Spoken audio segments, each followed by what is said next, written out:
অন্তিমটো ভিডিঅ' ইতিমধ্যে এছআইটিৰ হাতত পৰিছে। ভিডিঅ'টো ডিলিট কৰা হৈছিল অমিত প্ৰভাৰ মোবাইলৰ পৰা। সিদ্ধাৰ্থ শৰ্মাৰ নিৰ্দেশত ডিলিট কৰিছিল বুলি স্বীকাৰ কৰিছে অমিত প্ৰভা মহন্তই। অৱশেষত IT চেলৰ সহযোগত এছআইটিয়ে পুনৰ উদ্ধাৰ কৰিবলৈ সক্ষম হৈছে ভিডিঅ'টো। আৰু ইতিমধ্যে জুবিন গাৰ্গৰ ইয়ত পাৰ্টিৰ যিটো ভিডিঅ' আচলতে খণ্ড খণ্ডকৈ ইতিমধ্যে লাভ কৰা হৈছিল, সামাজিক মাধ্যমত লাভ কৰা হৈছিল। ৩-৪টা ভিডিঅ' ইতিমধ্যে সমূহ অসমবাসী ৰাইজে লাভ কৰিছে বা তদন্তকাৰী সংস্থাটোৱে লাভ কৰিছে। কিন্তু শেষৰটো ভিডিঅ' কিন্তু ডিলিট কৰা হৈছিল। শেষৰটো ভিডিঅ' অমিত প্ৰভা মহন্তই তেওঁৰ মোবাইলৰ পৰা ডিলিট কৰিছিল বুলি ইতিমধ্যে উল্লেখ কৰিছে। সিদ্ধাৰ্থ শৰ্মাই অমিত প্ৰভা মহন্তক এই ভিডিঅ'টো ডিলিট কৰিবলৈ বাধ্য কৰিছিল বুলি ইতিমধ্যে অমিত প্ৰভা মহন্তই যি আৰক্ষীৰ জেৰা বা SIT চেলৰ যি জেৰা, সেই জেৰাত ইতিমধ্যে উল্লেখ কৰিছে। আৰু অমিত প্ৰভা মহন্তই আচলতে ইয়তত থকা সমগ্ৰ ভিডিঅ' আচলতে তেওঁৰ মোবাইলত ৰেকৰ্ডিং কৰিছিল বুলি ইতিমধ্যে IT চেলৰ আগত ইতিমধ্যে তেওঁ উল্লেখ কৰিছে। গতিকে শেষৰটো ভিডিঅ'ত আচলতে কি আছে, কি নিশ্চিতভাৱে লক্ষণীয় হ'ব। জুবিন গাৰ্গৰ মৃত্যু সন্দৰ্ভত বহু তথ্য আচলতে উদ্ঘাটন হোৱাৰ সম্ভাৱনা আছে সেই ভিডিঅ'টোৰ পৰা। আমি এই মুহূৰ্তত অধিক তথ্যৰ বাবে লাইভত যাব বিচাৰিছো জ্যেষ্ঠ সাংবাদিক ঋত্বিক কৌশিক আছে। ঋত্বিক, যিহেতু ৩-৪টা ভিডিঅ' ইতিমধ্যে খণ্ডকৈ সামাজিক মাধ্যমত এৰি দিয়া হৈছিল, তাৰপিছতে চতুৰ্থটো ভিডিঅ', যিটো ভিডিঅ'ৰ বাবে আচলতে অসমবাসী ৰাইজে উৎকণ্ঠাৰে বাট চাই আছিল বা তদন্তকাৰী সংস্থাটোৱে বাট চাই আছিল, অৱশেষত সেই ভিডিঅ'টো আহি পৰিছে। এতিয়া প্ৰশ্ন হৈছে সেই ভিডিঅ'টোত আচলতে কি আছে। এই ভিডিঅ'টোৰ জৰিয়তে নিশ্চিতভাৱে জুবিন গাৰ্গৰ মৃত্যু সন্দৰ্ভত বহু তথ্য কিন্তু লাভ কৰিব পৰা যাব।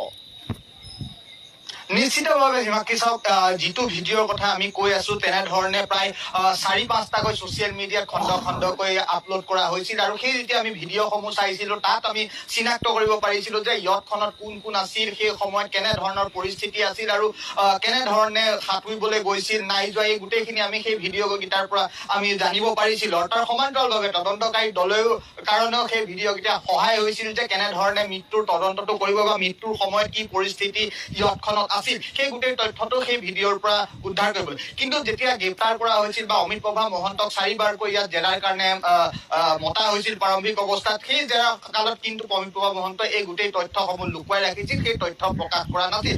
আৰু পৰৱৰ্তী সময়ত যেতিয়া গ্ৰেপ্তাৰ কৰা হ'ল, গ্ৰেপ্তাৰ কৰি তেওঁলোকৰ যি ইলেক্ট্ৰনিক ডিভাইচ, মোবাইল ফোন, এই তেওঁলোকৰ যি ইণ্টাৰনেট ক্লাউড আছে, সেই ক্লাউড পৰীক্ষা যেতিয়া কৰা হ'ল, সেই পৰীক্ষা কৰাৰ সময়ত এইটো পোহৰলৈ আহিল যে যি এটা বিশেষ ভিডিঅ' গোটেই ইয়তখনত থকা সেই ভিডিঅ'টো অমিত প্ৰভা মহন্তই নিজৰ মোবাইলৰ পৰা ডিলিট কৰিছিল। আৰু সেই ডিলিট কৰাৰ পিছতে যি CID চাইবাৰ চেল আছে, সেই চাইবাৰ চেলৰ সহযোগত সেই ভিডিঅ'টো এক্সট্ৰেক্ট কৰা হৈছে বৰ্তমান সময়ত। আৰু এই গোটেই কথাটো পৰৱৰ্তী সময়ত স্বীকাৰো কৰিছে অমিত প্ৰভা মহন্তই যে সিদ্ধাৰ্থ শৰ্মাই নিৰ্দেশ দিছিল, সিদ্ধাৰ্থ শৰ্মাই কৈছিল যে এই ভিডিঅ'খিনি ডিলিট কৰিব লাগে, যাতে তেওঁলোক থকা বা তেওঁলোকৰ কিবা যদি ভুল তাত ৰেকৰ্ড হৈছিল, তেওঁলোকে ভুল কৰা কিবা ৰেকৰ্ড হৈছিল, তেন্তে সেইখিনি পোহৰলৈ নাহক।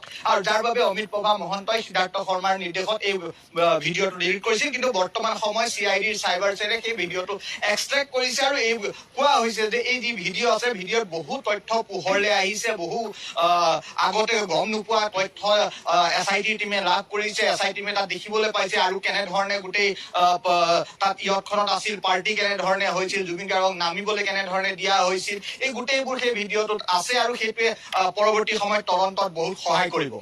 হয়, আৰু ঋত্বিক, আপুনি লাইভত থাকক, আৰু বহুখিনি তথ্য আপোনাৰ পৰা আমি জানিবলগীয়া আছে। কিন্তু শেহতীয়া কিছু তথ্য আমি এই মুহূৰ্তত জনাব বিচাৰিছো। CIDৰ কাৰ্যালয়ত জলমচাদ নাৰ্জাৰী, পৰীক্ষিত শৰ্মা, সিদ্ধাৰ্থ বৰাক যিহেতু জেৰা চলাইছে SITয়ে, জুবিন গাৰ্গৰ মৃত্যু সম্পৰ্কত জেৰাৰ সন্মুখীন হৈছে 3 প্ৰৱাসী। আজি পুৱাৰ ভাগত CID কাৰ্যালয়ত হাজিৰ হয় ছিংগাপুৰৰ 3 প্ৰৱাসী অসমীয়া। ৰূপকমল কলিতাৰ ভাষ্যৰ সৈতে 3গৰাকীৰ ভাষ্যৰ পৰীক্ষা কৰিছে SITয়ে। আজি আন এগৰাকী ছিংগাপুৰৰ প্ৰৱাসী অসমীয়া হাজিৰ হোৱাৰ সম্ভাৱনা আছে। বাকী সকলো দুদিনৰ ভিতৰত